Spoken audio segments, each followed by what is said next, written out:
ನಾವ್ ಅದೇ. ಎಲ್ಲಾನು ರೆಸ್ಟ್ರಿಕ್ಟ್ ಮಾಡಿದ್ರೆ ಅವ್ನ್ ಇನ್ಯಾರು ಇಟ್ಕೊಂಡು ಕಾಮಿಡಿ ಮಾಡ್ತಾನೆ ಅಂತ. ಹಾಯ್ ಹಲೋ ನಮಸ್ಕಾರ. ನೀವು ನೋಡ್ತಾ ಇದ್ದೀರಾ ಬಿಬಿ ನ್ಯೂಸ್ ಕನ್ನಡ. ನಾನು ನಿಮ್ಮ ಪ್ರೀತಿಯ ತೃಪ್ತಿ ಬಸವರಾಜ್. ನಮ್ಮ ಬಿಗ್ ಬಾಸ್ ಮನೆಯಲ್ಲಿ ಹಲ್ಚಲ್ ಎಬ್ಬಿಸಿರೋ ಜೋಡಿಯಲ್ಲಿ ಒಬ್ರಾದ ಜಾನ್ವಿ ಅವರು ಇವತ್ತು ನಮ್ ಜೊತೆಗಿದ್ದಾರೆ. Hi ma'am. ಹಾಯ್. ಮ್ಯಾಮ್, ನಿಮ್ನ ನೋಡಿದ್ರೆ ನನಗೆ ಒಂದ್ ಸಾಂಗ್ ನೆನಪಾಗುತ್ತೆ. ಆ ಸಾಂಗ್ ಹೇಳ್ತೀನಿ. ಹ್ಮ್. ಆ ಸಾಂಗ್ ಯಾವ ಮೂವಿದ್ ಅಂತ ನೀವ್ ಹೇಳ್ಬೇಕು, ಓಕೆನಾ? ಹ್ಮ್. ಹಲೋ ಹಲೋ ಹಲೋ ನನ್ ಮನ್ಸು ಇಲ್ಲೇ ಎಲ್ಲೋ. ಸುದೀಪ್ ಸರ್ದು ಯಾವ ಮೂವಿದು? ಐ ಥಿಂಕ್ ಕಳೆದೋದೆ ಚಮ್ಮಕ್ ಚಲ್ಲು ಅದೇ ಇದು ಕೇಳು. ಅನ್ಸುತ್ತೆ. ಓ ಪಾರೋಲ್ ಮ್ಯಾಮ್ ಇದಾರೆ. ನನಗೆ ಸೀರಿಯಸ್ ಆಗಿ ಹ್ಮ್. ಪಾರೋಲ್ ಮ್ಯಾಮ್ ನ ನಿಮ್ನ ನೋಡಿದ್ರೆ ಇಬ್ರು ಟ್ವಿನ್ಸ್ ಏನೋ ಅನ್ಸ್ತೀರಾ. ವೆರಿ ಅಯ್ಯೋ. ಹಾನೆಸ್ಟ್ಲಿ ಇನ್ನು ಡೈರೆಕ್ಟ್ ಆಗಿ ನೋಡಿದ್ರೆ ಹಾಗೆ ಅನ್ಸ್ತೀರಾ. ನನಗೆ ಆ ಸಾಂಗ್ ಅವಾಗಿಂದ ಓಡ್ತಾ ಇದೆ ನೀವು ಬಂದಾಗಿಂದ. ಸೊ ಅದಕ್ಕೆ ಫಸ್ಟ್ ತಗೊಂಡಿದೀನಿ. ಸೊ ಪಾರುಲ್ ಯಾದವ್ ಮತ್ತೆ ಸುದೀಪ್ ಸರ್ದೆ ಅದು ಯಾವ್ದು ಮೂವಿ? ಬಚ್ಚನ್ ಮೂವಿ. ಓ ಬಚ್ಚನ್, ಕರೆಕ್ಟ್. Yes, ನೋಡಿರ್ತೀರಾ? ನೋಡಿರ್ತೀವಿ. ಯಾವ ಮೂವಿದು ಸಾಂಗ್ ಅಂತ ಗೊತ್ತಾಗಿರಲ್ಲ. ಓಕೆ. ಸೊ ನೀವು ಬಿಗ್ ಬಾಸ್ ಮನೆಯಿಂದ ಬಂದು ಆಲ್ರೆಡಿ 1 ವೀಕ್ ಆಗ್ತಾ ಬಂತು ಅಲ್ವಾ? ಸೊ ಹೋಗಿದೆ ಹೊರಗಡೆ ಎಲ್ಲ ಜನರು ಹೇಗೆ ನಿಮ್ಮನ್ನ ನೋಡ್ತಾ ಇದಾರೆ, ಎಲ್ರದು ಹೇಗೆ ಮಾತಾಡ್ಸ್ತಿದ್ದಾರೆ ಅನ್ನೋದು. ಎಲ್ರು ಚೆನ್ನಾಗ್ ಮಾತಾಡ್ಸ್ತಾ ಇದಾರೆ. ಬಿಗ್ ಬಾಸ್ ಇಂದ ಬಂದ್ಮೇಲೆ ಅದೇ ಫಸ್ಟ್ ಎಲ್ರು ಕೇಳ್ತಾ ಇರೋದು ನೀವ್ ಇಷ್ಟ ಬೇಗ ಬರ್ತೀರಾ ಅಂತ ಅನ್ಕೊಂಡಿರ್ಲಿಲ್ಲ. Obviously, ನಾವು ಅನ್ಕೊಂಡೇ ಇರ್ಲಿಲ್ಲ. ತುಂಬಾ ಮಜಾ ಆಯ್ತು ನಿಮ್ಮ ಅಶ್ವಿನಿ ಅವರ ಪೇರು. ಏನೇ ಮಾಡಿದ್ರು ಆಟ ಆಡಿದ್ದೀರಾ ಒಳಗಡೆ, ತುಂಬಾ ಆಕ್ಟಿವ್ ಆಗಿದ್ರಿ ಅಂತ ಎಲ್ರು ಹೇಳ್ತಾರೆ. ಹೌದು. ಸೊ ಆ ಎಕ್ಸ್ಪೀರಿಯನ್ಸ್ ನೇ ಕೇಳ್ತಾ ಇರ್ತಾರೆ ಒಳಗಡೆ ಹೇಗೆ ಅಂತ. ತುಂಬಾ ಕ್ವೆಶನ್ ಇರುತ್ತೆ ಬಿಗ್ ಬಾಸ್ ಅಂತ ಒಂದ್ ದೊಡ್ಡ ಶೋ ಬಗ್ಗೆ. ಇಲ್ಲಿ ನೋಡೋದಕ್ಕೂ ಒಳಗಡೆ ಸೊ ಅದ್ರ ಬಗ್ಗೆನೇ ಎಲ್ರು ಕೇಳ್ತಾ ಇರ್ತಾರೆ. ಸಣ್ಣ ಆಗಿದ್ದೀರಾ ಹಂಗೆ ಹಿಂಗೆ ಅಂತೆಲ್ಲ ಹೇಳ್ತಾರೆ. ತುಂಬಾ ಸಣ್ಣ ಆಗಿದ್ದೀರಾ. ಸ್ಕ್ರೀನ್ ಮೇಲೇನೆ ಬೇರೆ ತರ ಕಾಣಿಸ್ತೀರಾ. ಇವ್ ಸಡನ್ ಆಗಿ ಬಂದಾಗ ಯಾರೋ ಕಾಲೇಜ್ ಹುಡುಗಿ ಬಂದಿದ್ದಾರಲ್ಲ, ಯಾರು ಇವ್ರು ಅನ್ನೋ ತರ ಸೀರಿಯಸ್ ಆಗಿ ಗೊತ್ತಾಗಿಲ್ಲ. ಯಾಕಂದ್ರೆ ಅಲ್ಲಿ ಗೊತ್ತಲ್ಲ, ಕದ್ದು ಮುಚ್ಚಿ ತಿಂತಾ ಇದ್ವಿ. ಇಲ್ಲ ಅಂದ್ರೆ 2 ಸಲ ನಾವು ತಿಂತಾ ಇದ್ದಿದ್ದು. ಸೊ ಹಾಗಾಗಿ ವೇಟ್ ಲಾಸ್ ಆಗಿದೆ. ಬಟ್ ಒಂದ್ ಒಳ್ಳೇದೇ ಅಲ್ವಾ, ಇಲ್ಲಿ ಎಷ್ಟೇ ಡಯಟ್ ಮಾಡಿದ್ರು ಸಣ್ಣ ಆಗಲ್ಲ. ಆಬ್ವಿಯಸ್ಲಿ. ಸೊ ಅದ್ರ ಬಗ್ಗೆ ಕೇಳ್ತಾ ಇರ್ತಾರೆ ಎಲ್ರು ಬಿಗ್ ಬಾಸ್ ಬಗ್ಗೆ. ಸೊ ನಾನು ಕೂಡ ತುಂಬಾ ಮಿಸ್ ಮಾಡ್ಕೊಳ್ತೀನಿ ಒಳಗಡೆ ಇದ್ದಾಗ. ಆ ಪ್ರಪಂಚ ತುಂಬಾ ಚೆನ್ನಾಗಿತ್ತು. ಆಚೆ ಕಡೆ ಬಂದ್ಮೇಲೆ ಮಿಸ್ ಮಾಡ್ಕೋತಾ ಇದೀನಿ. ಬಟ್ ಸರಿ ಹೋಗುತ್ತೆ. ಆಬ್ವಿಯಸ್ಲಿ. ಸೊ ಇವಾಗ ನಾನು ತುಂಬಾ ಇಂಟರ್ವ್ಯೂಸ್ ಎಲ್ಲ ನೋಡಿದ್ದೇನೆ ನಿಮ್ದು. ನೀವು ಬಿಗ್ ಬಾಸ್ ನ ಕೇಳ್ಕೊಂಡ್ ಹೋದ್ರಿ ಅನ್ನೋದು ಎಲ್ಲ ಕಡೆ ಹೇಳಿದೀರಾ.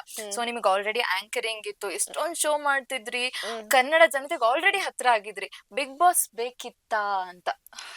ಎಸ್, ಯಾಕಂದ್ರೆ ಆ ಬಿಗ್ ಬಾಸ್ ಅನ್ನೋದು ಆ ಎಕ್ಸ್ಪೀರಿಯನ್ಸ್ ಮಾಡೋದಕ್ಕೆ ಬೇಕಿತ್ತು. ನೋಡಿ ಎಷ್ಟ್ ಸಲ ಈಗ ಮೊಬೈಲ್ ಏನ್ ಬಂದಿದೆ ಅದು ಇದು ನೋಡ್ತಾ ಇರ್ತೀವಿ. ಮೊಬೈಲ್ ಇರಲ್ಲ, ಏನೂ ಇರಲ್ಲ, ಹೊರ ಜಗತ್ತಿನ ಯಾವುದೇ ಸಂಪರ್ಕ ಇಲ್ದೆ ಆ ಕಳಿಯೋದಕ್ಕೆ ಸಾಧ್ಯನಾ ಅನ್ನೋದೊಂದು, ಅಂದ್ರೆ ಆ ಫೀಲ್ ಹೇಗಿರುತ್ತೆ ಅದನ್ನ ನಾನು ಎಕ್ಸ್ಪೀರಿಯನ್ಸ್ ಮಾಡ್ಬೇಕಾಗಿತ್ತು. ಸೊ ಅದಕ್ಕೆ, ಯಾಕಂದ್ರೆ ಹೋದ್ ಸೀಸನ್ ಅಲ್ಲೆಲ್ಲ ನನಗೆ ಆಫರ್ ಇದ್ದಿದ್ ನಿಜ. ಅವಾಗ ನಾನು ಅದೇ ಸಂಸ್ಥೆಯಲ್ಲೇ ಬೇರೆ ಒಂದು ಶೋ ಮಾಡ್ತಾ ಇದ್ದೆ, ಹಾಗಾಗಿ ಹೋಗಕ್ ಆಗಿರ್ಲಿಲ್ಲ. ಈಗ ನಾನು ಖಾಲಿ ಇದ್ದೆ, ಸೊ ಕೇಳ್ದೆ. ಅಂದ್ರೆ ಹೋದ್ ಸೀಸನ್ ನಂಗೆ ಹೋಗಕ್ ಆಗಿರ್ಲಿಲ್ವಲ್ಲ ಅಂತ ಕೆಲ್ಸ ಕೇಳಿದೀನಿ. ಸೊ ಕೆಲ್ಸ ಕೇಳೋದೇನ್ ತಪ್ಪಲ್ಲ ಅಲ್ವಾ? ಎಲ್ಲಾ ಕಡೆ ಈಗ ನಾವು ಒಂದ್ ಸಂಸ್ಥೆಲಿ ಇರುವಾಗ ಅಲ್ಲೇನೋ ಆಯ್ತು ಅಂದ್ರೆ ಬೇರೆ ಕಡೆ ಹೋಗುವಾಗ ಸಮಟೈಮ್ಸ್ ನಾವೇ ಕೇಳ್ತೀವಿ, ಒಂದ್ಸಲ ಅವರೇ ಕರೀತಾರೆ. ಹಾಗಾಗಿ ಕೆಲ್ಸ ಕೇಳಿರೋದ್ರಲ್ಲಿ ಏನು ತಪ್ಪಿಲ್ಲ. ಗೊತ್ತಿಲ್ಲ, ಬಹುಶಃ ಅದು ಯಾಕೆ ಆತರ, ಅಂದ್ರೆ ಅದು ಸರ್ಬೈಲ್ ಬಂದಿರ್ಬೋದು. ಬಟ್ ಅದನ್ನ ಮಾತಾಡ್ಬೇಕು ಅಂತ ಹೇಳಿ ಟೀಮೇ ರೆಡಿ ಮಾಡಿರುತ್ತೆ. ಸೊ ಹಾಗಾಗಿ ಅಲ್ಲಿ ನಂಗೆ 1-2 ಸಲ ಮಾತಾಡುವಾಗ್ಲು ಸುದೀಪ್ ಸರ್ ಅಂತ ಬಂದಾಗ 1 ಸಲ 2 ಸಲ ಹೇಳ್ತಾ ಇರ್ತೀವಿ. ಬಟ್ ಮತ್ತೆ ನಾವು ಪದೇ ಪದೇ ಸರ್ ಮುಂದೆ ನಾವು ಮಾತಾಡಕ್ ಹೋಗಲ್ಲ, ಯಾಕಂದ್ರೆ ಸರ್ ಅಂದ್ರೆ ಎಲ್ರಿಗೂನು ರೆಸ್ಪೆಕ್ಟ್. ಬಟ್ ಆಚೆ ಕಡೆ ಬಂದಾಗ ಬಂದವ್ರು ಎಲ್ರು ಆ ವಿಚಾರ ಕೇಳಿದಾಗ ನಾನಲ್ಲಿ ಸ್ಪಷ್ಟನೆ ಕೊಡ್ಲೇಬೇಕಾಗತ್ತೆ. ಸೊ ನನಗಾಗಿರುವಂತ ಏನು ಸಣ್ಣ ಪುಟ್ಟ ಡ್ಯಾಮೇಜ್ ಏನಿದೆ ಅದನ್ನ ಕಂಟ್ರೋಲ್ ಮಾಡೋದು ಜವಾಬ್ದಾರಿ, ಅಥವಾ ಅದನ್ನ ನಾನ್ ಮಾಡ್ಬೇಕು. ನಂದು ಅಂತ ಬಂದಾಗ ಖಂಡಿತ ನಾನ್ ಮಾತಾಡ್ಬೇಕಾಗತ್ತೆ. ಹೌದು, ಕೆಲ್ಸ ಕೇಳಿದೀನಿ, ನಾನು ಹೋಗಿ ದುಡ್ಡು ಕೊಡಿ ನನಗೆ ಅಂತ ಕೇಳಿದ್ರೆ ಅದು ತಪ್ಪು. ಸೊ ಹಾಗಾಗಿ ಇದೇ ನನ್ನ ಸ್ಪಷ್ಟನೆ. ಕೆಲ್ಸ ಕೇಳಿದ್ರಲ್ಲಿ ಏನಿದೆ ತಪ್ಪು? ಏನು ತಪ್ಪಿಲ್ಲ, ನನ್ ಕಡೆಯಿಂದನು ತಪ್ಪಿಲ್ಲ ಅಂತಾನೆ ನಾನು ಹೇಳ್ತೀನಿ. ಅಂಡ್ ಸುದೀಪ್ ಸರ್ ಅಂತ ನೀವೇ ಹೇಳಿದ್ರಿ. ಸೊ ವೀಕೆಂಡ್ಸ್ ಅಂತ ಬಂದಾಗ ಸುದೀಪ್ ಸರ್ ಬಂದಾಗ ಹೇಗೆ ಭಯ ಆಗ್ತಿತ್ತ, ಹೊಟ್ಟೆ ಒಳಗೆಲ್ಲ ಬಟರ್ಫ್ಲೈಸ್ ಹೇಗೆ? ಶನಿವಾರ ಹಂಗೆ ಆಗತ್ತೆ, ಯಾಕಂದ್ರೆ ಅಲ್ಲಿ ತುಂಬಾ ತಪ್ಪುಗಳು ಮಾಡಿರ್ತೀವಿ. ನಾವ್ ಅನ್ಕೊಂಡಿರೋ ತಪ್ಪು ಸೊ ನಾವ್ ಅನ್ಕೊಂಡಿರೋ ತಪ್ಪು ಸಮ್ಟೈಮ್ಸ್ ಹೈಲೈಟ್ ಆಗಲ್ಲ. ಕೆಲವು ಸಲ ಏನು ಬಿಡಪ್ಪ ಈ ಸಲ ಏನು ತಪ್ಪು ಮಾಡಿಲ್ಲ ಅಂತ ಕೂತಿರ್ತೀವಿ, ಸಮ್ಟೈಮ್ಸ್ ಅದ್ ಹೈಲೈಟ್ ಆಗೋದು. ಸೊ ಸ್ಯಾಟರ್ಡೆ ಎಪಿಸೋಡ್ ಅಲ್ಲಿ ಹಿಂದಿನ ದಿನದಿಂದಾನೇ ಶುರು ಆಗಿರುತ್ತೆ. ಬೇರೆಯವ್ರಿಗೆ ಕಂಪೇರ್ ಮಾಡಿದ್ರೆ ನಾನ್ ಬೆಟರ್ ಆಕ್ಚುಲಿ, ಆರಾಮಾಗಿ ಮಲ್ಕೋತಾ ಇದ್ದೆ, ಹೇಳ್ತಾ ಇದ್ದೆ. ಇನ್ನ ಕೆಲವರೆಲ್ಲ ನಿದ್ದೆನೆ ಮಾಡ್ತಾ ಇರ್ಲಿಲ್ಲ ಶುಕ್ರವಾರ. ಸೊ ನಾನ್ ಕಾಫಿ ಪುಡಿ ಎಲ್ಲ ಕದ್ಬಿಟ್ಟಿದ್ನಲ್ಲ, ಆ ವಿಚಾರ ಚರ್ಚೆ ಆಗತ್ತೆ. ಜೈಲ್ ಸೆಟಪ್ ತೆಗ್ದಿಲ್ಲ, ನನ್ನ ಡೈರೆಕ್ಟ್ ಜೈಲಿಗೆ ಹಾಕ್ಬೋದು, ಹಂಗಾಗತ್ತೆ ಹಿಂಗಾಗತ್ತೆ, ನಾಮಿನೇಷನ್ಗೆ ಅದೇ ಕಾರಣ ಆಗತ್ತೆ ಆತರ. ಬಟ್ ಆ ವಿಚಾರ ಚರ್ಚೆಗೆ ಬರ್ಲಿಲ್ಲ. ಸೊ ಈ ವಾರ ನಾನು ಏನು ತಪ್ಪು ಮಾಡಿಲ್ಲಪ್ಪ, ಆರಾಮಾಗಿರ್ಬೋದು. ಆರಾಮಾಗಿದ್ದಾಗೆ ಅದ್ರಲ್ಲಿ ಏನೋ ಸುದ್ದಿ ಅವರು ಏನೋ ತಪ್ಪು ಮಾಡಿರ್ತಾರೆ, ನೀವ್ ಅಲ್ಲೇ ಇದ್ರಲ್ಲ ಯಾಕೆ ಹೇಳಿಲ್ಲ ಅಂತಾರೆ. ಅಯ್ಯೋ ದೇವ್ರೆ, ಏನೋ ಮಾಡಿಲ್ಲ, ಅಲ್ಲಿ ಇದ್ದು ಹೇಳಿರ್ತೀವಿ. ಬಟ್ ಹೇಳೋ ವೇನಲ್ಲಿ ಈಗ ಅವ್ರಿಗಂತೂ ಏಯ್ ಹಿಂಗೆ ಮಾಡಿ ಅಂತ ಕತ್ತಿನ ಪಟ್ಟಿ ಅಂತ ಹಿಡ್ಕೊಂಡು ಹೇಳಕ್ ಆಗಲ್ಲ. ಹೇಳಕ್ಕಾಗಲ್ಲ. ಸಾರಿ ಕೇಳಿ ಅಂದಾಗ ಅವ್ರು ಸರ್ಕ್ಯಾಸ್ಟಿಕ್ ಆಗಿ ಕೇಳಿರ್ತಾರೆ, ನಾವ್ ಅಲ್ಲೇ ಕೂತ್ಕೊಂಡಿರ್ತೀವಿ. ಹ್ಮ್. ಸರ್ಕ್ಯಾಸ್ಟಿಕ್ ಆಗಿ ಕೇಳಿದ್ರು ನೀವಲ್ಲ ಏನ್ ಮಾಡ್ತಾ ಇದ್ರಿ ಅಂತ ನಿಮ್ಗೆ ನಮ್ಬಿಡಕ್ಕೆ question ಬರುತ್ತೆ. ಸೊ ಹಂಗಾಗಿ ಅಲ್ಲಿ ಎಕ್ಸ್ಪೆಕ್ಟೇ ಮಾಡಕ್ ಆಗಲ್ಲ ವೀಕೆಂಡ್ ಅಲ್ಲಿ ಯಾವ ವಿಚಾರ ಚರ್ಚೆಗೆ ಬರುತ್ತೆ ಅಂತ. ನಮ್ ತಲೆಲಂತೂ ಓಡ್ತಾ ಇರುತ್ತೆ, ಏನಾರು ತಪ್ಪು ಮಾಡಿದ್ರೆ ಇದ್ರ ಬಗ್ಗೆ ಕೇಳ್ತಾರ ಅಂತ. ಅಯ್ಯೋ ಏನೂ ಮಾಡಿಲ್ಲ, ಆ ಜಾಗದಲ್ಲಿ ಇದ್ರು ತಪ್ಪು, ಆ ತರ ಆಗ್ಬಿಡುತ್ತೆ ಸಮ್ಟೈಮ್ಸ್. ಸೊ ಹಾಗಾಗಿ ಭಯ ಇದ್ದೇ ಇರುತ್ತೆ ಸುಮ್ನೆ ಸ್ಯಾಟರ್ಡೇ ಇದ್ರು ಎಪಿಸೋಡ್. ಟ್ರೋಲ್ ಆಗ್ಬಿಡ್ತೀರಾ ಅನ್ನೋ ತರ ಇದು. ಓಕೆ, ಬಿಗ್ ಬಾಸ್ ನಲ್ಲಿ ನಿಮ್ಗೆ ತುಂಬಾ ಚಾಲೆಂಜಿಂಗ್ ಅನ್ನೋದು ಯಾವುದು? ಮೈಕ್ ಹಾಕೊಳ್ಳೋದು ಅದೆಲ್ಲ ಹೇಳ್ಬೇಡಿ. ಏನಾದ್ರೂ ಸ್ವಲ್ಪ ಚಾಲೆಂಜಿಂಗ್ ಅಂದ್ರೆ ಅಲ್ಲಿ ಒಳಗಡೆ ನಂಗೆ ಜಾಸ್ತಿ ಯಾವ್ದು ಚಾಲೆಂಜಿಂಗ್ ಅನ್ಸ್ಲಿಲ್ಲ. ಬಟ್ ಫ್ಯಾಮಿಲಿನ ಬಿಟ್ಟಿರೋದಿತ್ತಲ್ಲ, ಅದ್ ಒಂದೇ ನನಗೆ ಚಾಲೆಂಜಿಂಗ್ ಅಂತ ಅನಿಸ್ತಾ ಇದ್ದಿದ್ದು. ಸೊ ಅಲ್ಲಿ ಇನ್ನ ತುಂಬಾ ಒಂದು ದೊಡ್ಡ ಚಾಲೆಂಜಿಂಗ್ ಅಂತ ಅನ್ಸಿದ್ರೆ ಸ್ನಾನ ಮಾಡಕ್ ಬಾತ್ರೂಮ್ ನ ಲಾಕ್ ಮಾಡೋದು. ಯಾಕಂದ್ರೆ ಅಲ್ಲಿ ಒಂದೇ ಬಾತ್ರೂಮ್ ಅಲ್ಲಿ ಬಿಸಿನೀರ್ ಬರ್ತಾ ಇದ್ದಿದ್ದು. Okay. ಎಲ್ರು ನಾನು ನೆಕ್ಸ್ಟ್ ನಾನು ಮತ್ತೆ ಅಲ್ಲಿ ಹೋಗಿ ಕಾಯ್ಕೊಂಡ್ ಕೂರ್ಬೇಕಿತ್ತು. ಇಲ್ಲಾಂದ್ರೆ ಅಲ್ಲೊಂದ್ ಒಂದ್ ಸೆಕೆಂಡ್ ಇರ್ಲಿಲ್ಲ ಅಂದ್ರೆ ಬೇರೆಯವ್ರು ಹೋಗ್ಬಿಡ್ತಾ ಇದ್ರು. ಸೊ ಒಬ್ರು ಬರೋ ತನಕ ಅಲ್ಲೇ ಕಾದು ಒಂಥರ ಸೀಟ್ ಹಿಡ್ಕೊಂತೀವಲ್ಲ ಬಸ್ ಅಲ್ಲಿ, ಆ ತರ ಅವ್ರು ಬರೋ ತನಕ ಅಲ್ಲೇ ನಮ್ಗೆಲ್ಲೋ ಟೈಮ್ ವೇಸ್ಟ್ ಆಗ್ತಾ ಇದೀನೋ, ಬಾತ್ರೂಮ್ಗೋಸ್ಕರ ಕಾಯೋದಕ್ಕೆ ಟೈಮ್ ವೇಸ್ಟ್ ಆಗ್ತಾ ಇದೀನೋ ಒಂಥರ ಫೀಲ್ ಆಗ್ತಾ ಇತ್ತು. ಸ್ವಲ್ಪ ಚಾಲೆಂಜಿಂಗ್ ಅನ್ಸಿದ್ದು ಅದೇ ನನ್ಗೆ. ಓಕೆ, ಇವಾಗ ನೀವು ಟೈಮು ಅದೆಲ್ಲ ಹೇಳ್ಬೇಕಾದ್ರೆ ನನಗೆ ಈ ಕ್ವಶನ್ ಬಂತು. ಓಕೆ, ಹೊರಗಡೆ ಜಗತ್ತೆಲ್ಲ ಗೊತ್ತಿಲ್ಲ, ಬಿಗ್ ಬಾಸ್ ಮನೇಲಿ ಟೈಮ್ ಹೇಗ್ ಗೊತ್ತಾಗತ್ತೆ ಅಂತ ಹೇಳ್ಬಿಟ್ಟು. ಹೇಗ್ ಗೊತ್ತಾಗುತ್ತೆ? ನೀವು ಎದ್ದೇಳೋದು ಟೈಮ್, ಓಕೆ ಸಾಂಗ್ ಹಾಕ್ತಾರೆ, ಅದಾದ್ಮೇಲೆ ಎಷ್ಟೊತ್ತೊಳಗ್ ಸ್ನಾನ ಮಾಡ್ಬೇಕು, ಎಷ್ಟೊತ್ತಿಗೆ ಊಟ ಮಾಡ್ಬೇಕು, ಏನ್ ಏನು ಗೊತ್ತಾಗುತ್ತೆ? ಗೊತ್ತಾಗಲ್ಲ ಅಲ್ಲಿ. ಸುಮ್ನೆ ಇರ್ಬೇಕಷ್ಟೇ. ಸುಮ್ನೆ ಓಕೆ ಸೂರ್ಯ ನೆತ್ತಿ ಮೇಲೆ ಬಂದಿದ್ದಾನೆ, ಬೆಳಗ್ಗೆ ಆಯ್ತು. ಎಷ್ಟಾಗಿರ್ಬೋದು ಮಲಮೋರ ಹೇಳಿ ಅವ್ರದ್ರೆ ಸ್ವಲ್ಪ ಹೇಳ್ತಾರಲ್ಲ, ಅಮ್ಮ ಹೇಳಿ ಎಷ್ಟು 12 ಗಂಟೆ ಆಗದೆ ಅಂತೆಲ್ಲ ಹೇಳೋರು ನೋಡ್ಬಿಟ್ಟು 11 ಆಗಿದೆ. ಯಾಕಂದ್ರೆ ನಮ್ಗೆ ಆ ಬಿಸ್ಲು ಯಾವ ಲೆವೆಲ್ ಅಲ್ಲಿ ಇರುತ್ತೆ ಅದನ್ನ ನೋಡಿ ನಾವು ಬೆಳಗ್ಗೆ ಓಕೆ ಇವಾಗ 10 ಗಂಟೆ ಆಗಿದೆ, 11 ಗಂಟೆ ಆಗಿದೆ ಅಂತ ಲೈಟ್ ಆನ್ ಮಾಡೋರು.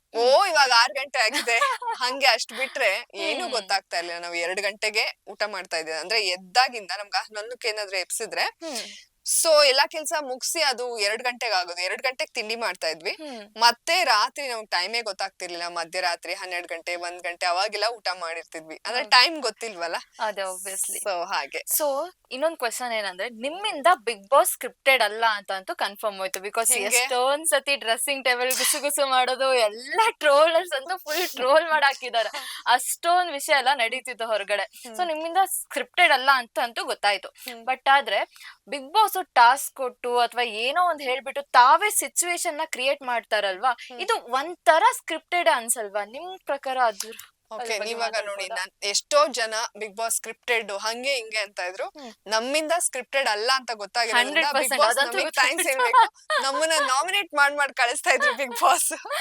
ನಿಯಮ ಉಲ್ಲಂಘನೆ ಮಾಡಿದ್ವಿ ಅಂತ. ಬಟ್ ಆದ್ರೆ ಅದಂತೂ 100% ಆಗ್ಬಿಡ್ತು. ನಮ್ ಜನರಿಗೆ ಗೊತ್ತಾಗ್ಬಿಡ್ತು ಗುಸು ಮಾಡೋದು ಅದೆಲ್ಲ ಲೈವ್ ಆಗಿ ಟೆಲಿಕಾಸ್ಟ್ ಆಗ್ಬೇಕಾದ್ರೆ ಓಕೆ ಬಿಗ್ ಬಾಸ್ ಸ್ಕ್ರಿಪ್ಟೆಡ್ ಅಲ್ಲ. ಬಿಕಾಸ್ ಏನಂದ್ರೆ ಸ್ಕ್ರಿಪ್ಟ್ ಬರೀತಾರಲ್ಲ ಅವರಿಗೂ ಅಷ್ಟೊಂದ್ ಸ್ಕ್ರಿಪ್ಟ್ ಬರೆಯಕಂತೂ ಸಾಧ್ಯನೇ ಇಲ್ಲ. ಅದೆಲ್ಲ ಸ್ಕ್ರಿಪ್ಟೆಡ್ ಅಂತೂ ಖಂಡಿತ ಅಲ್ಲ. ನೋಡಿ ಅದು ನಮ್ ಗುಸು ಪಿಸು ಇಂದ ಆಚೆ ಕಡೆ ಹೋಗಿದೆ ಅಂದ್ರೆ ನೋಡಿ ಬಿಗ್ ಬಾಸ್ ಥ್ಯಾಂಕ್ಸ್ ಇಷ್ಟು ಹೇಳ್ಬೇಕು. ದಿವಸ. ಹೌದು, ಬಿಗ್ ಬಾಸ್ ನೋಡಿ ಜಾನ್ವಿ ಅವ್ರಿಗೆ ಕಸ್ಬಿಟ್ಟು ಥ್ಯಾಂಕ್ಸ್ ಹೇಳಿ ಇವಾಗ ನಮ್ ಕಡೆಯಿಂದ ರಿಕ್ವೆಸ್ಟ್. ಸ್ಕ್ರಿಪ್ಟೆಡ್ ಹಾಗೆ ಹೀಗೆ ಅಂತ ಚರ್ಚೆ ಆಗ್ತಿತ್ತು, ಅದಕ್ಕೆ ಉತ್ತರ ಸಿಕ್ಕಿದೆ ಅಂತ ಹೇಳಿದ್ರೆ ನೀವು.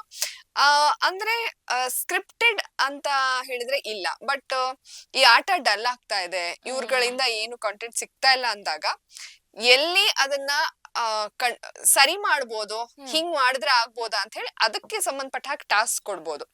ಈಗ ಅಲ್ಲಿ ಮನೆಯಲ್ಲಿ ಎಲ್ರು ಸೈಲೆಂಟ್ ಆಗಿದ್ದಾರೆ, ಆಕ್ಟಿವ್ ಇಲ್ಲ, ಹಂಗೆ ಹಿಂಗೆ ಅಂದಾಗ ನಾಮಿನೇಷನ್ ನ ಪ್ರತಿ ಸಲ ಕನ್ಫೆಷನ್ ರೂಮ್ ಅಲ್ಲಿ ಮಾಡೋರು ಈಗ ನಮ್ಗೆ ಎದೆದ್ರಗಡೆನೆ ಮಾಡ್ಸೋರು. ಯಾಕಂದ್ರೆ ಅಲ್ಲೇ ಜಗಳ ಆಗ್ಲಿ, ನಾಮಿನೇಷನ್ ಆದ್ರೆ ಜಗಳ ಆಗತ್ತಲ್ಲ.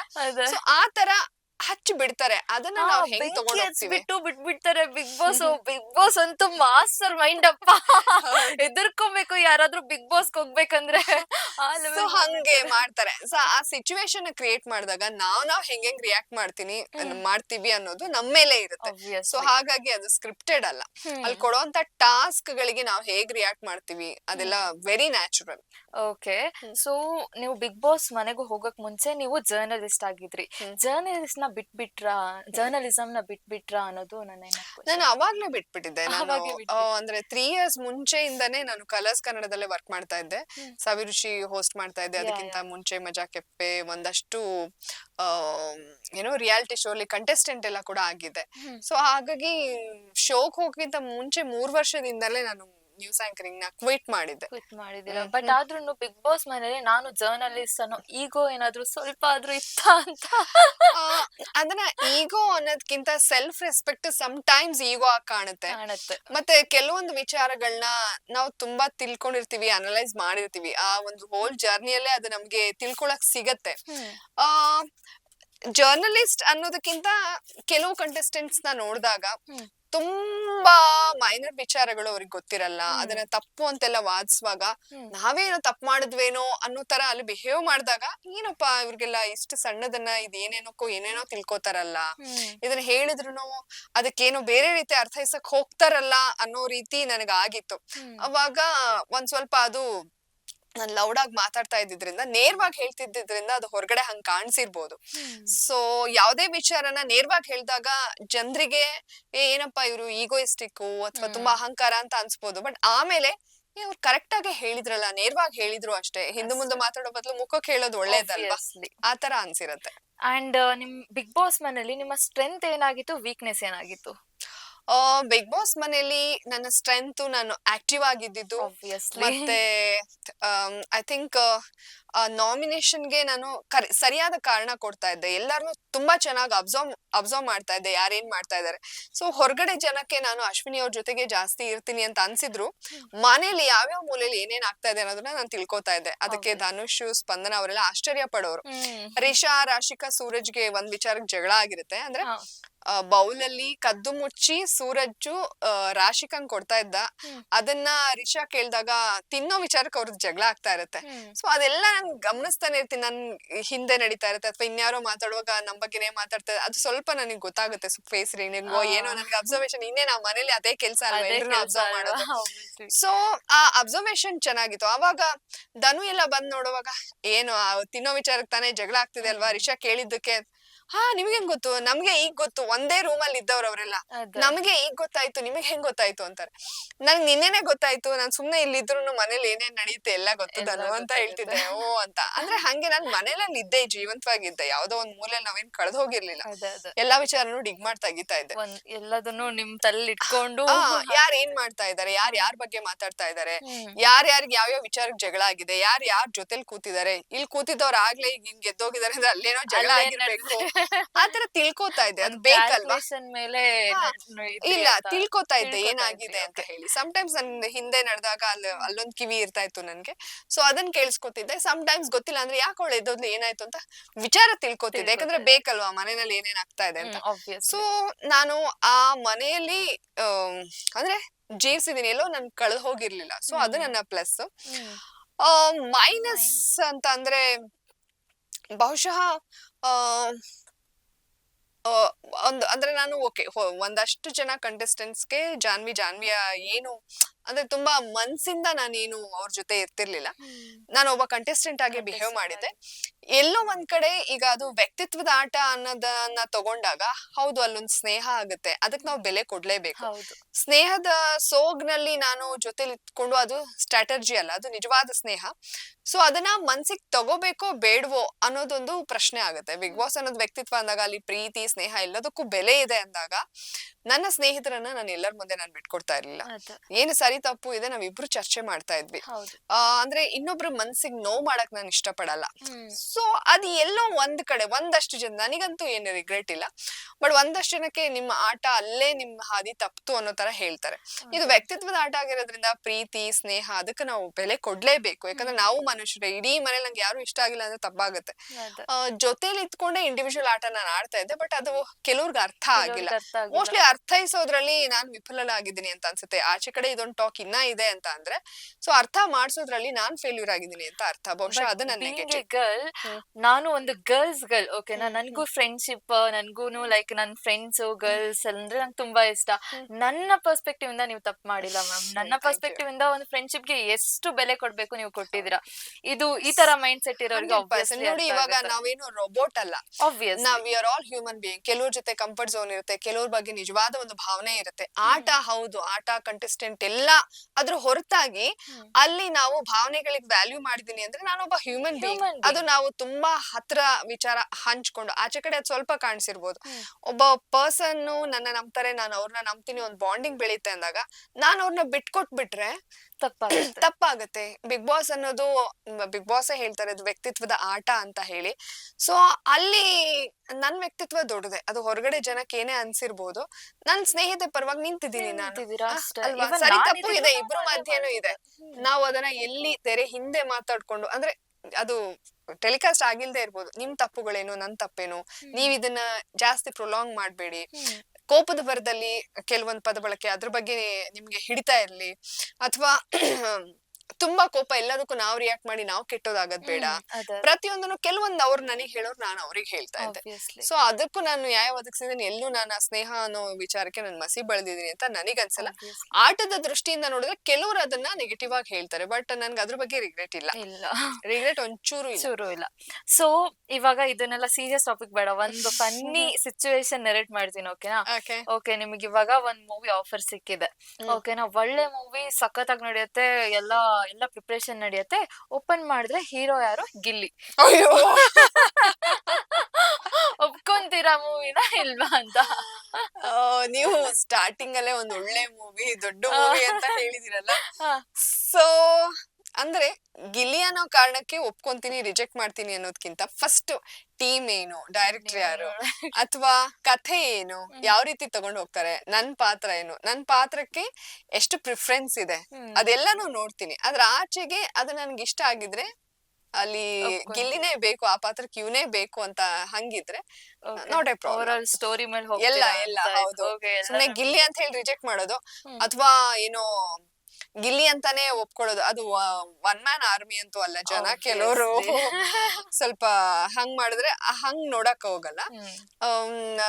ನನಗೆ ಅದು ಸೂಟ್ ಆಗತ್ತೆ, ಒಳ್ಳೇದಾಗತ್ತೆ, ಟೀಮ್ ಚೆನ್ನಾಗಿದೆ ಅಂತ ಅಂದ್ರೆ ಒಪ್ಕೊಂತೀರಾ? ಒಪ್ಕೋತೀನಿ. ಸೊ ಇವಾಗ ಕಾಮಿಡಿಯೇ ಗಿಲ್ಲಿ ಸ್ಟ್ರೆಂತ್ ಅಂತ ಗೊತ್ತಾದ್ಮೇಲೆ ಇವಾಗ ಬಿಗ್ ಬಾಸ್ ಮನೇಲಿ ಎಲ್ರು ಅದನ್ನ ವೀಕ್ನೆಸ್ ಆಗಿ ಕನ್ವರ್ಟ್ ಮಾಡಕ್ ಟ್ರೈ ಮಾಡಿದ್ರು. ಇದು ಹೊರಗಡೆ ಇದ್ದಿದ್ದು ಒಂದ್ ಪರ್ಸ್ಪೆಕ್ಟಿವ್, ಓಕೆನಾ? ಇದ್ರ ಬಗ್ಗೆ ನಿಮ್ಮ ಅಭಿಪ್ರಾಯ ಏನು? ಅಂದ್ರೆ ಗಿಲ್ಲಿ ಕಾಮಿಡಿ ಸ್ಟ್ರೆಂತ್ ಅನ್ನ ಮನೆ ಒಳಗಡೆ ವೀಕ್ನೆಸ್ ಆಗಿ ಮನೆಯವರೆಲ್ಲ ವೀಕ್ನೆಸ್ ಆಗಿ ಕಾಮಿಡಿ ಕನ್ವರ್ಟ್ ಮಾಡಕ್ ಟ್ರೈ ಮಾಡಿದ್ರು. ಇದು ನಮ್ಮ ಹೊರಗಡೆ ಜನರ ಪರ್ಸ್ಪೆಕ್ಟಿವ್, ಓಕೆನಾ? ಇದ್ರ ಬಗ್ಗೆ ನಿಮ್ಮ ಒಪಿನಿಯನ್ ಏನು? ಓಕೆ, ಜನರ ಪರ್ಸೆಪ್ಷನ್ ಯಾಕೆ ಹಂಗಾಗತ್ತೆ ಅಂದ್ರೆ ಅದು 1.5 hour ಅಲ್ಲಿ ಏನ್ ಟೆಲಿಕಾಸ್ಟ್ ಆಗತ್ತೆ ಅಷ್ಟೇ ಅದು. ಬಟ್ ಅದು 24/7 ಅಲ್ಲಿ ನಮ್ಮ ನಡುವೆ ಏನ್ ಕಾನ್ವರ್ಸೇಷನ್ ಆಗಿರುತ್ತೆ, ಒಂದು ಟಾಪಿಕ್ ನೇ ಎಷ್ಟು ಹೀಟ್ ಅಪ್ ಮಾಡಕ್ ನೋಡ್ತಾರೆ, ಅಥವಾ ಅದನ್ನ ಎಷ್ಟು ಎಳ್ದು ಇರಿಟೇಟ್ ಆಗತ್ತೆ ಅನ್ನೋದು ಮನೆ ಒಳಗಿರೋರ್ಗ್ ಮಾತ್ರ ಗೊತ್ತಿರುತ್ತೆ. ಫಾರ್ ಎಕ್ಸಾಂಪಲ್, ನೀವು ಲಾಸ್ಟ್ ಸೀಸನ್ ಅಲ್ಲಿ ಜಗದೀಶ್ ಅವ್ರದ್ದು ತಗೋಬಹುದು. ಆಚೆ ಕಡೆ ಜಗದೀಶ್ ಅಂದ್ರೆ ತುಂಬಾ ಇಷ್ಟ ಎಲ್ರಿಗೂ, ಬಟ್ ಮನೆಯಲ್ಲಿ ಯಾರಿಗೂ ಜಗದೀಶ್ ಅಂದ್ರೆ ಆಗ್ತಾ ಇರ್ಲಿಲ್ಲ. ಅಂದ್ರೆ ಅದಕ್ಕೊಂದ್ ರೀಸನ್ ಬೇಕಲ್ವಾ. ಇಡೀ ಮನೆಗೆ ಅವ್ನ್ ಕಂಡ್ರೆ ಆಗ್ತಾ ಇರ್ಲಿಲ್ಲ ಅಂದ್ರೆ ಅವ್ರೇನೋ ಮಾಡಿರ್ಬೇಕು. ಅದನ್ನ ಇಲ್ಲಿ ಟೆಲಿಕಾಸ್ಟ್ ಅಲ್ಲಿ ನಮಗ್ ನೋಡಕ್ ಸಿಗದೆ ಇರ್ಬೋದು. ಲಾಸ್ಟ್ ಟೈಮ್ ಅಂದ್ರೆ ಲೈವ್ ಕೂಡ ಇರ್ಲಿಲ್ಲ, ಹಂಗಾಗಿ ಬಿಡಿ. ಈಗಾದ್ರೂ ಸ್ವಲ್ಪ ಲೈವ್ ಅಲ್ಲಿ ನೋಡೋರೆ ನನ್ ಬಗ್ಗೆ ಬೇರೆ ಹೇಳ್ತಾರೆ. 1.5 hour ಅಲ್ಲಿ ನೋಡಿದಾಗ ಜಾನ್ವಿ ಇಷ್ಟ ಆಗಲ್ಲ, ಲೈವ್ ಅಲ್ಲಿ ನೋಡಿದಾಗ ಜಾನ್ವಿ ಇಷ್ಟ ಆಗ್ತಾಳೆ ಅಂತ ಹೇಳ್ತಾರೆ. ಸೊ ಆ ಒಂದ್ ಅವಕಾಶನೂ ಜನಕ್ಕಿರ್ಲಿಲ್ಲ. ಸೊ ಹಾಗಾಗಿ ಜಗದೀಶ್ ಅಂತ ತುಂಬಾ ಇಷ್ಟ ಪಡ್ತಾ ಇದ್ರು. ಬಟ್ ಇಡೀ ಮನೆ ಅವ್ರನ್ನ ವಿರೋಧ ಮಾಡ್ತಾರೆ ಅಂದ್ರೆ they should be some reason ಅಲ್ವಾ? ಅದೇ ತರ. ಸೊ ಇಲ್ಲೂ ಅಷ್ಟೇನೆ, ಗಿಲ್ಲಿ ಕಾಮಿಡಿನ ನಾವು ಎಂಜಾಯ್ ಮಾಡೋ ಟೈಮಲ್ಲಿ ಎಂಜಾಯ್ ಮಾಡಿದೀವಿ. ಬಟ್ ಅದು ತೀರಾ ಇರಿಟೇಟ್ ಮಾಡಿದಾಗ ನಾವ್ ಎಂಜಾಯ್ ಮಾಡಿಲ್ಲ. ಸೊ ಅದನ್ನೇ ಎಲ್ರು ಹೇಳ್ತಿರೋದು. ನಾನ್ ಇರ್ಬೋದು, ಧ್ರುವಂತ್ ಇರ್ಬೋದು, ಅಶ್ವಿನಿ ಅವ್ರು ಇರ್ಬೋದು, ಅಥವಾ ಗೆಸ್ಟ್ ಆಗಿ ಬಂದಂತ ಮಂಜು, ರಜತ್ತು, ಪ್ರತಿಯೊಬ್ರು ಅವ್ರು ಹೇಳ್ತಾ ಇದಾರೆ ಅಂದಾಗ ಅವ್ರ ಒಳಗಡೆ ಹೋಗಿ ನೋಡ್ದಾಗ್ಲೇ ಅವ್ರಿಗೆ ಬೇರೆ ಕಾಣಿಸಿರುತ್ತೆ. ಅವ್ರು ಆಚೆ ಕಡೆ ನಿನ್ ಕಾಮಿಡಿ ಎಂಜಾಯ್ ಮಾಡ್ತಿದ್ವಿ, ನೀನೇನೋ ಹಿಂಗ್ ಮಾಡ್ತೀಯಾ ಅಂತ. ಸೊ ಎಷ್ಟನೇ ಮದ್ವೆ ನಿಮ್ಗೆ ಅಂತ ಕೇಳೋದು, ಅಥವಾ ಅದೆಲ್ಲ ಒಂದ್ ತಮಾಷೆಗೆ ಮಾಡಿರ್ಬೋದು. ಎಲ್ರು ಆ ತಮಾಷೆನ ತಗೊಳಲ್ಲ. ನಾನ್ ಹಂಗ್ ನೋಡಿದ್ರೆ ತುಂಬಾ ತಮಾಷೆ ತಗೊಂಡಿದೀನಿ ಅವನಿಂದ.